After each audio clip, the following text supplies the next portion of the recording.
عربی زبان سیکھنے والے محبت کرنے والوں کو میری طرف سے السلام علیکم ورحمۃ اللہ وبرکاتہ۔ تو جیسے کہ بتایا تھا کہ یہ جو کتاب ہے ہم اس کو عربی کورس میں ہم پڑھیں گے، تو اس کو ہم آغاز کرتے ہیں تو انشاءاللہ ہم کمپلیٹ کتاب پڑھیں گے۔ اور کتاب میں جو کچھ بھی لکھا ہوتا ہے، جو بھی باتیں ہوتی ہیں، وہ ساری ہی امپورٹنٹ ہوتی ہیں، کوئی اس میں ایسی چیز نہیں ہوتی، اس میں ہر بات کو انسان غور سے پڑھے، دیکھے، سمجھے۔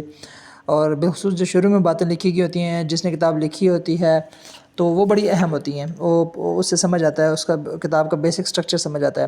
تو دیکھیں جیسے اس کا جو انٹرو دیا ہوا ہے انہوں نے نا، اس پہ آیت جو قرآن پاک کی آیت لکھی ہے نا، اعوذ باللہ من الشیطان الرجیم، بسم اللہ الرحمن الرحیم، انا انزلناہ قرآنا عربیا لعلکم تعقلون۔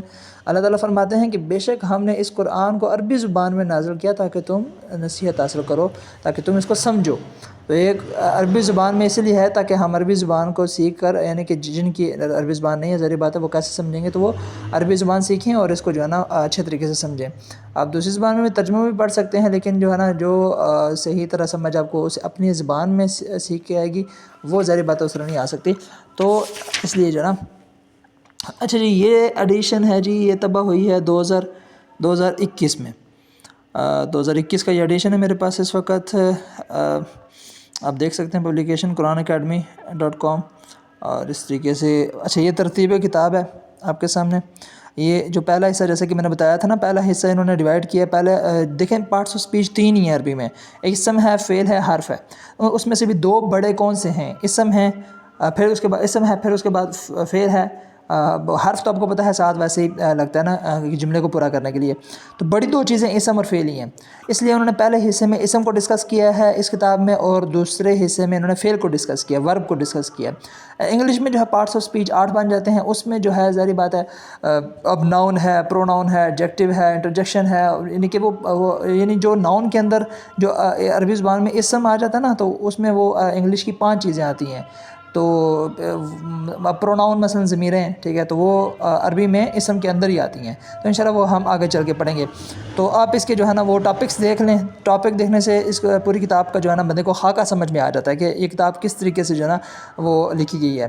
تو اب آپ کے سامنے ہی ہے اس کا سارا جو ہے، اب دیکھیں اسم کی حالت، اسم کی حالت، جنس، عدد، اسم بلحاظ وسعت، مرکبات پھر انہوں نے ڈسکس کیے، پھر جملہ اسمیہ ہے، پھر مرکب اضافی ہے، اور اس کے پھر مختلف حصے ہیں۔ اس کے بعد حرف ندا، مرکب جاری، مرکب اشاری، اسماء استفہام، مادہ اور وزن۔ ہاں یہاں تک جو ہے نا اسماء استفہام تک جو ہے، یہ جو ہے نا ان کا پہلا حصہ 100 صفحے تک جو ہے نا وہ مکمل ہو جاتا ہے۔ پہلا حصہ اسم سے جو ریلیٹڈ ہے وہ یہاں صفحہ نمبر 100 تک مکمل ہو جاتا ہے۔ اس کے بعد جو ہے نا مادہ اور وزن، یہ پھر ورب شروع ہو جاتے ہیں، جو پھر عربی میں ورب ہوتے ہیں نا وہ شروع ہو جاتے ہیں۔ تو وہ صفحہ نمبر 102 سے جو ہے نا مادہ اور وزن سے پھر حصہ نمبر 2 شروع ہو جائے گا ان کا۔ پھر فعل ماضی معروف، یعنی پاسٹ جو ٹینس ہے، پاسٹ ٹینس ہے، جیسے آپ انگلش میں ہوتے ہیں پاسٹ، جو ہم ٹینسز سیکھتے رہے ہیں بچپن میں، بنا پاسٹ اور ہے اس فیوچر ہے وغیرہ وغیرہ۔ تو اسی طریقے سے عربی زبان میں بھی ہوتے ہیں، عربی زبان میں بھی جو ہے نا وہ ہوتے ہیں، اس کو فعل ماضی کہتے ہیں، اور پھر اس کے قواعد ہوتے ہیں، فعل ماضی ہے، پھر جملہ فعلیہ، فعل لازم، جملہ فعلیہ، فعل مضارع۔ مضارع جو ہے نا پریزنٹ اور فیوچر وہ ایک ہی ہوتا ہے عربی زبان میں اس کے متعلق۔ پھر یعنی ابواب ثلاثی، مجرد، مضارع کے تغیرات وغیرہ، یہ ساری چیزیں انشاءاللہ کور کریں گے ہم۔ آپ ایک دفعہ صرف اس کو دیکھ لیں۔ اس کے بعد آگے جو ہے نا فعل امر بھی ہے، فعل امر غائب بھی ہے، اور اس طریقے سے سارا جو ہے نا تفصیل چلتی ہے۔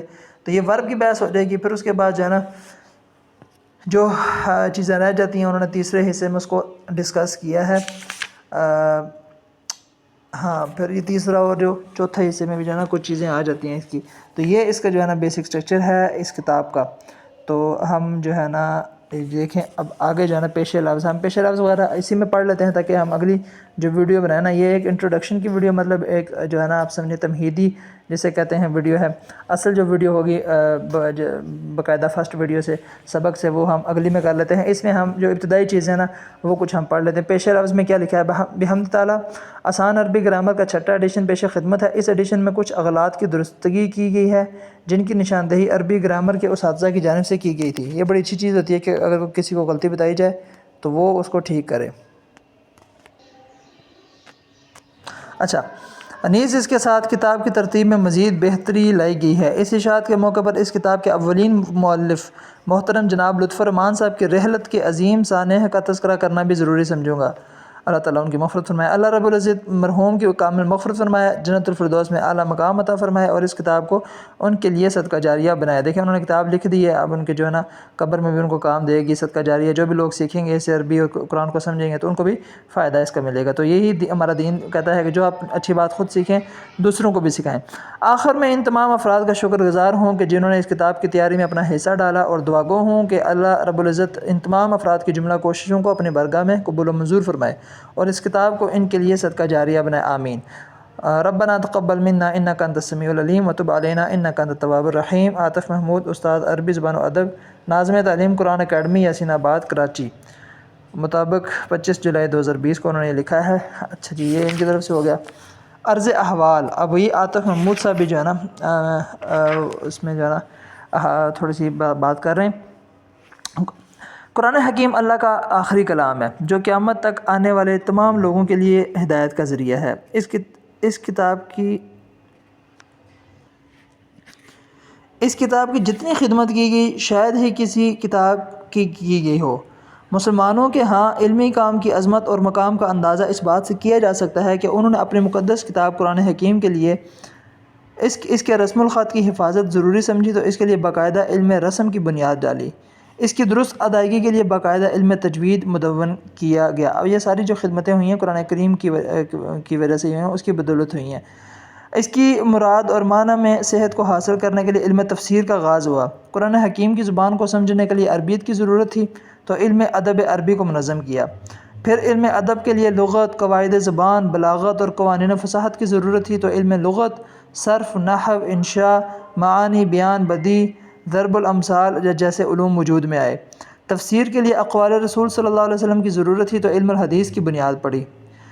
پھر اب دیکھیں نا تفسیر کے لیے نا جب قرآن پاک انسان یعنی کہ اس وقت تک مکمل اس کو جو ہے نا ہم بعض دفعہ ضرورت پڑتی ہے، اس کی تشریح کی ضرورت پڑتی ہے، تو جو حدیث ہمارے پاس ہوتی ہے نا اس سے ہمیں مزید جو ہے نا کھل کے سمجھ آتی ہے بات کہ یہ کیا ہوئی ہے، تو اس کی تفسیر کے لیے جو ہے نا وہ پھر علم الحدیث کی بھی بنیاد پڑی۔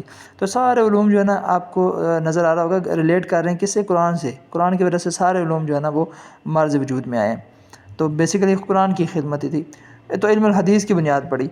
پھر روایات کو پرکھنے کی ضرورت تھی تو علم اصول حدیث مدون ہوا۔ اسی مقصد کو حاصل کرنے کے لیے راویان حدیث کی جانچ پڑتال ضروری تھی تو علم اسماء الرجال مرتب ہوا۔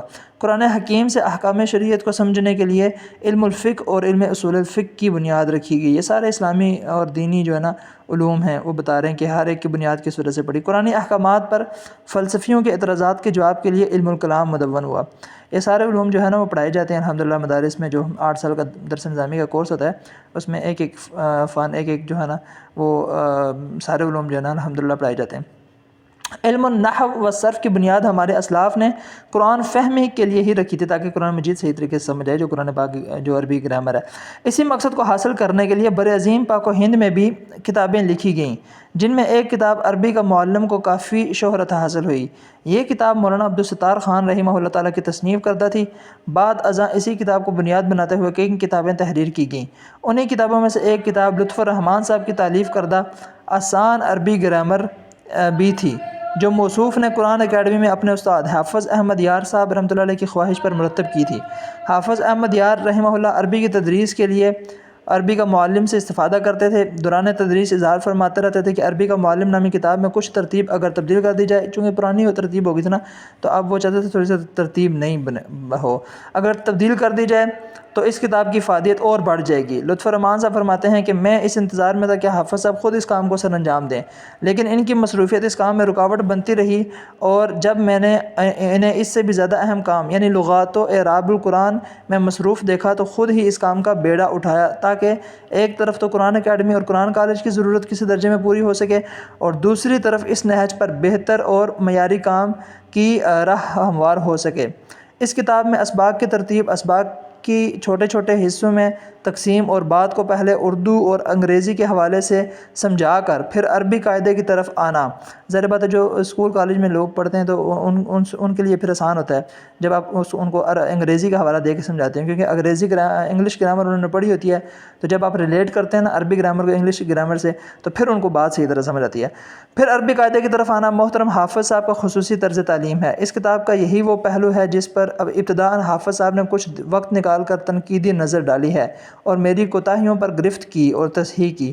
ظاہر ہے کہ ان کے پاس اتنا وقت نہیں تھا کہ وہ مسودے کا لفظ بلفظ مطالعہ کر کے اس کی تصحیح کرتے۔ مسودہ دیکھیں نا، ویسے سودا عربی میں کالے کو کہتے ہیں نا، تو صفحے سیاہ کرنا، ٹھیک ہے، تو اس کو مسودہ کہتے ہیں نا، جو صفحات پہ لکھا ہوتا ہے بندے نے۔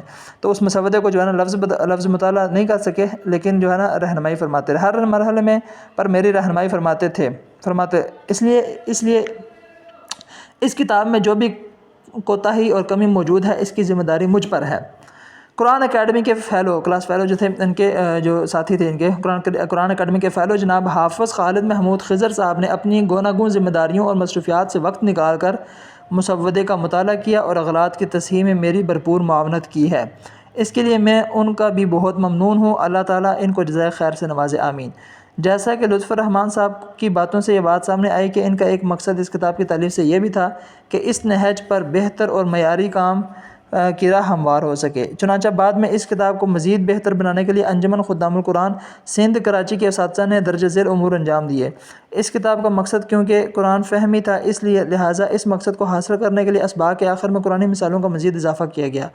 قرآن اکیڈمی کراچی کے استاذ الاساتذہ محترم حافظ انجینئر نوید احمد صاحب رحمہ اللہ نے بھی اس کتاب میں ایک اہم سبق اسماء العدد اور مرکب عدد کا اضافہ فرمایا، جو اس کتاب کے آخر میں موجود ہے۔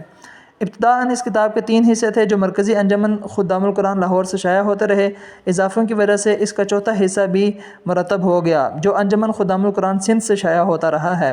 انجمن خدام القرآن سندھ کراچی کے اساتذہ نے تدریس کے دوران کچھ اغلاط کی طرف نشاندہی کی، چنانچہ ان اغلاط کو درست کرنے کے لیے جناب محمد نعمان صاحب، جناب فاروق احمد صاحب اور راکم نے میں خود جو وہ لکھنے والے ہیں، راکم پر مبنی وہ یہ ہیں عاطف محمود صاحب، راکم پر مبنی ایک کمیٹی تشکیل دی۔ اس کمیٹی کے اراکین نے ان اغلاط کو درست کرنے کا کام انجام دیا جو ناگزیر اور فوری نوعیت کا تھا۔ اب الحمدللہ یہ کام مزید بہتری کے ساتھ ایک ہی جلد میں انجمن خدام القرآن سندھ کراچی کے شعبہ مطبوعات کے تحت شائع کی جا رہی ہے۔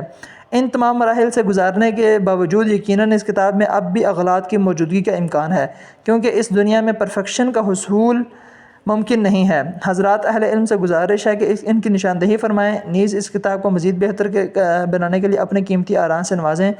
آخر میں ہم دعا گو ہیں ان تمام افراد کے لیے جنہوں نے اس کتاب کی تیاری میں حصہ لیا، بالخصوص خدا ترس عالم دین حافظ احمد یار صاحب رحمہ اللہ تعالیٰ، جناب لطف الرحمن صاحب، استاد محترم حافظ انجینئر نوید احمد صاحب رحمۃ اللہ علیہ کی دعا ہے کہ اللہ سبحانہ وتعالیٰ ان اساتذہ کی جمیل مساعی کو اپنی بارگاہ میں قبول و منظور فرمائے اور اس کتاب کو ان حضرات کے حق میں صدقہ جاریہ بنائے۔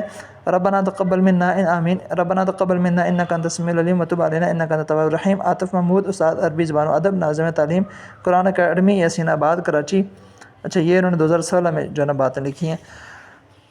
تو یہ ان کا عرض کرنے کا جو سارا وہ خلاصہ یہ تھا کہ یعنی لطف الرحمن صاحب نے جو ہے نا یہ وہ اپنے استاد سے جو پڑھا حافظ احمد یار صاحب، ان کا طریقہ جو ہے نا یونیک طریقہ تھا ان کا عربی سکھانے کا، تو انہوں نے اور ان کی بھی خواہش تھی حافظ احمد یار صاحب کی نا، وہ عربی کا معلم جو پڑھاتے تھے، وہ مولوی عبدالستار صاحب کی کتاب تھی، تو انہوں نے کہا یار اس کتاب میں تھوڑی سی ترمیم و تبدیل ہونی چاہیے، تھوڑی سی چینجنگز آنی چاہیے، کیونکہ ظاہر بات ہے وقت کے ساتھ ساتھ لوگ بدلتے ہیں، تھوڑا سا ان کا اسٹائل بدلتا ہے، تو سمجھنے کا انداز میں بھی تبدیلی آتی ہے، تو وہ چاہتے تھے تھوڑا سا اسی کتاب میں جو ہے نا ترمیم کی جائے تاکہ جو ہے نا صحیح طرح سمجھ آئے۔ تو پھر اب ان کے پاس اتنا ٹائم نہیں تھا لکھنے کا، اس لیے جو ہے نا لطف الرحمن صاحب نے جب وہ پڑھ چکے تو انہوں نے کہا میں اس کام کو کرتا ہوں، کیونکہ ضرورت بھی ہے، وہاں قرآن اکیڈمی کے لیے بھی ایسی کتاب کی ضرورت تھی۔ تو پھر انہوں نے جو ہے نا ماشاءاللہ سے جو ہے نا یہ محنت کی، کوشش کی، اور یہ کتاب معرض وجود پر آئی۔ تو اللہ تعالیٰ جو ہے لطف الرحمن صاحب رحمۃ اللہ علیہ کی قبر کو جو ہے وہ کروڑوں رحمت نازل فرمائے ان کی قبر پر، اور جو ہے نا ان کے جتنے بھی سیئات ہیں ان سے درگزر فرمائے، ان کے حسنات کو قبول فرمائے۔ تو انہوں نے محنت کی اور ہم تک اس کو پہنچایا کتاب کو، اور جو بھی پڑھیں اس کتاب کو اللہ تعالیٰ صدقہ جاریہ جو ہے نا ان تک پہنچائے۔ تو انشاءاللہ آگے چلتے رہیں گے، انشاءاللہ آگے چیزیں آتی رہیں گی مزید۔ اب انشاءاللہ اگلی ویڈیو میں جو ہے نا وہ ہم اس کتاب کا جو بیسک تعارف ہے نا، انٹروڈکشن ہے نا، وہ انشاءاللہ اس کتاب میں جو ہے نا آ جائے گا۔